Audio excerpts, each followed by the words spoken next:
Библиска доктрина.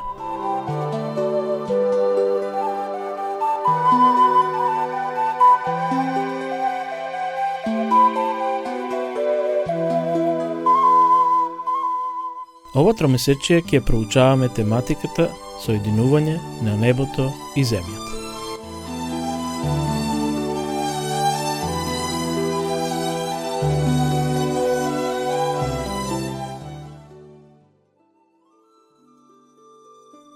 Четврток, 29 јануари. Почитувајте ги таквите. Да прочитаме од Филипјаните 2 глава од 25 до 30 стих. Сметав пак за потребно да ви го испратам Епафродит, својот брат и соработник и соборец, а ваш пратеник, кој и служи на мојата потреба, зашто копнееше по сите вас и беше нажален зашто сте чуле дека бил болен.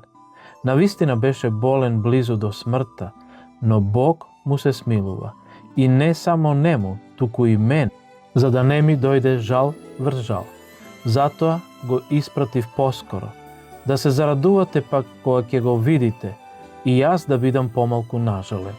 И така, примете го во Господа со секаква радост и почитувајте ги таквите, зашто заради Христовото дело се најде близу до смртта, излагајќи го својот живот на опасност, за да го надомести тоа што вие не можевте да ми услужите. Како Павле го опишува Епафродит? Кои конкретни ставови и постапки на овој христијански работник го откриваат неговиот карактер? Епафродит се спомнува само во ова послание, но многу дознаваме за него од неколкуте кратки напомени што се појавуваат. Судејки според неговото име во заграда, кој упатува на култот на Афродита, тој бил преобратеник од паганството. Нарекувајќи го свој сотрудник, Павле сака да каже дека тој бил активен во службата, можеби дека дури и работел заедно со него во Филипи, а тоа што бил и негов соборец во заграда, да споредиме со текстот од Филипјаните 1 глава 27 стих. Само однесувајте се достојно за Христовото Евангелие, за да можам јас, било да дојдам и да ве видам, било да сум отсутен, да чујам за вас, дека стоите цврсто во еден дух, дека еднодушно се борите заедно за верата на Евангелието. Веројатно се однесува на судирот со кој се соочил Епафродит во ширењето на Евангелието, готов да го ризикува дури и својот живот. Филипјаните 2 глава 30 стих. Зашто заради Христовото дело се најде близу до смртта, излагајќи го својот живот на опасност, за да го надомести тоа што вие не можевте да ми услужите.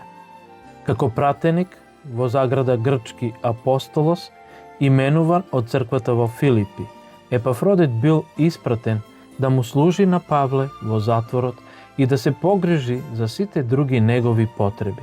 Читаме во Филипјаните 2 глава 25 стих. Сметав пак за потребно да ви го испратам Епафродит, својот брат и соработник и соборец, а ваш пратеник, кој и служи на мојата потреба. Тој бил оној на кого филипјаните му ги довериле своите финансиски дарови за Павле. Читаме во Филипјаните 4 глава 18 стих. Примив се и имам се во изобилство. Полн сум откако примив од Епафродит што ме испративте. Благопријатен мирис, жртва пријатна, благоугодна на Бога. Овие прилози биле од пресудна важност, бидејќи се што им требало на римските затвореници, храна, облека, постелнила или други потреби, морало да се купи на нивен трошок, или тоа морало да им го донесе семејството или пријателите. Да читаме од Дела на апостолите 24 глава 23 стих. А настотникот му заповеда да го чуваат, но да му даваат известна слобода и да не му бранат никому од неговите да му служат. При крајот на неговото второ затварање во Рим, Апостол Павле бара од Тимотеј да направи се што може за да дојде пред зимата и да му ја донесе наметката што ја оставил во Троада. Читаме во 2 Тимотеева, 4 глава, 21 стих. Погрижи се да дојдеш пред зимата. Те поздравуваат Еувул, Пуд, Лин, Клаудија и сите браќа. 2 Тимотеева, 4 глава, 13 стих. Кога ќе дојдеш, донеси ја наметката, што ја оставив во Троада при Карпа, и книгите, особено пергаментите. На апостол Павле очигледно му била потребна таа дебела, волнена наметка во неговата студена камена келија. И повторно, на Епафродит му било доверено да го однесе тоа послание назад во Филипи. Пронајдете во списите на Елена Вајт, Дела на апостолите, страна 479 во оригинал. Може би поради проблемите во Филипи, да видиме во 4-та лекција, Павле сметал дека е потребно да го врати Епафродит порано од очекуваното и затоа ги охрабрува филипјаните да го примат во Господа со секаква радост. Читаме во Филипјаните 2 глава, 29 стих. И така, примете го во Господа со секаква радост и почитувајте ги таквите.